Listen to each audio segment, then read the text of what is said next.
welcome to Staying United Methodist, put together by Imagine Kentucky Methodism, which is simply a group of laity and clergy around the Kentucky Annual Conference who love Jesus and believe that at this period of time in our lives, we're being called to stay United Methodist. So today I get to be with Reverend Thom and Melissa Brown, whom I've known since their first appointment in the former Frankfort district.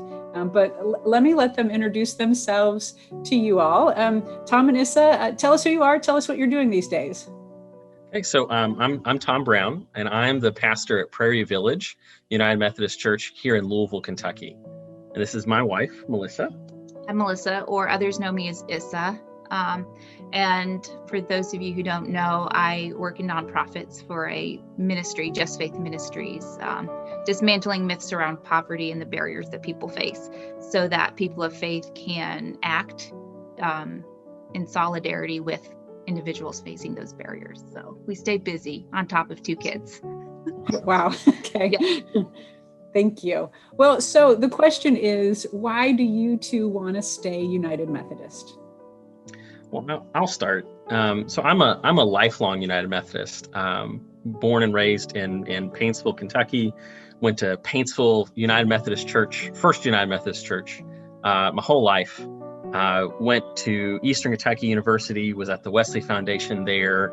I've been in active ministry since 2013. Yeah, active pastoral ministry since 2013 in the Methodist Church, and it is my home. I want to stay United Methodist because this is who I am. It's where I come from. It is a part of me, and so that's why I stay. I am not a cradle Methodist. I am an adopted Methodist, and I was raised in the Independent Fundamental Baptist Church, which is very different. And I came to the United Methodist Church by way of a Wesley Foundation, a college campus ministry where I met Thom, actually. And at the time in my life, I was looking to go deeper in my faith, and I had a lot of questions. And the minister there at the time and the community there at the time was placed in my life. And one of the things that I love so much about the United Methodist Church is our connectionalism.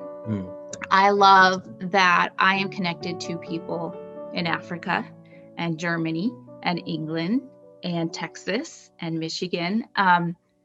I didn't have that growing up. There was no concept. We were very insular. And so the fact that I get to be a part of God's expression and love in the world that is so shared and collective and global means a lot to me, especially our long history of really living out the gospel. That's what stood out to me. And so that is why I'm United Methodist. It's not because I'm married to a United Methodist minister. It's because I choose to be a United Methodist. You can tell she has a much more compelling case than I do.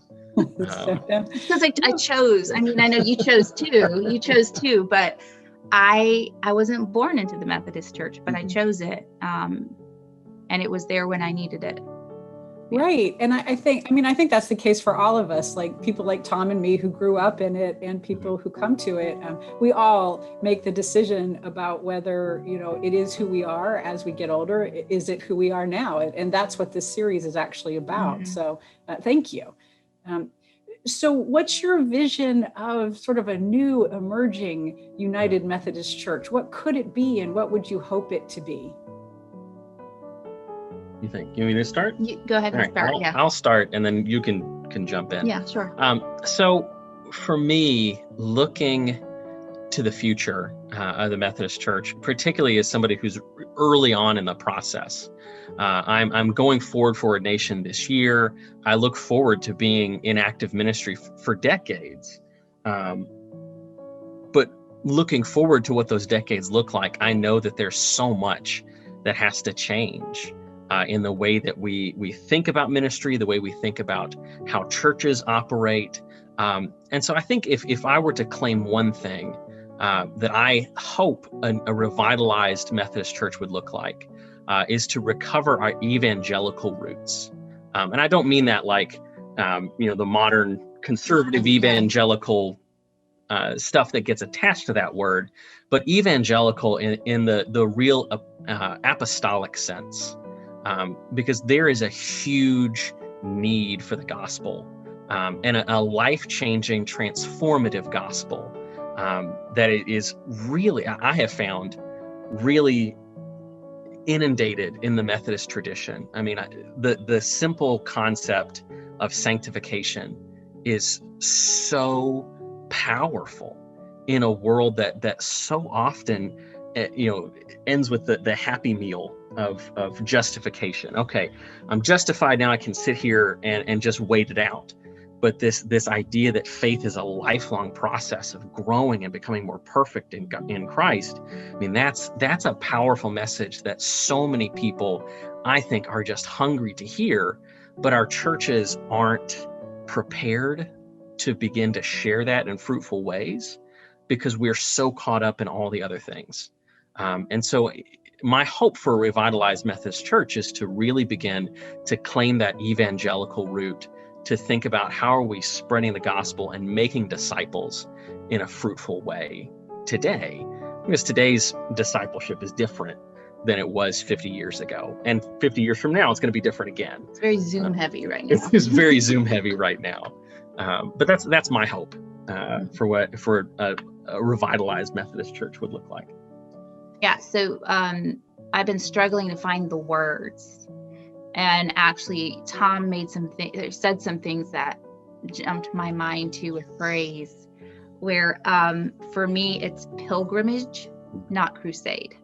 Mm-hmm. I think it's easy for denominations or people of faith to fall into the trap of a crusade because we feel this responsibility and this burden. But I don't believe that God calls us to a crusade. He calls us to a pilgrimage. And a pilgrimage requires a laying down of arms and being receptive and being willing to listen throughout the process. And it's a lifelong thing. There's really no end road until we hit sanctification, as John Wesley talks about, usually in the end. And I think that's what it means to be a servant and a steward, and what I hope it means to be a United Methodist, because I want the world to look at United Methodism and say, this is something different, the same way it was for John Wesley with his conversion and encountering God in this moment of just profound grace. So that's what it is for me. Awesome. Yeah. I get the sense that you two are deeply orthodoxly Methodist, United Methodist. And I love that. Or like quadrilateral. I can talk all day about regeneration and What happens when you get married before one of you goes into seminary? You like seminary together. So yeah, we have a lot of conversations too. So right. No, thank you so much. I very much appreciate your point of view, and I am profoundly grateful that I am in a United Methodist Church with you. So thank you. We're so glad to be in this too with you, Jean. And for anybody watching, we're glad to be a part of this with you. We're glad that you are a part of the Methodist Church as well.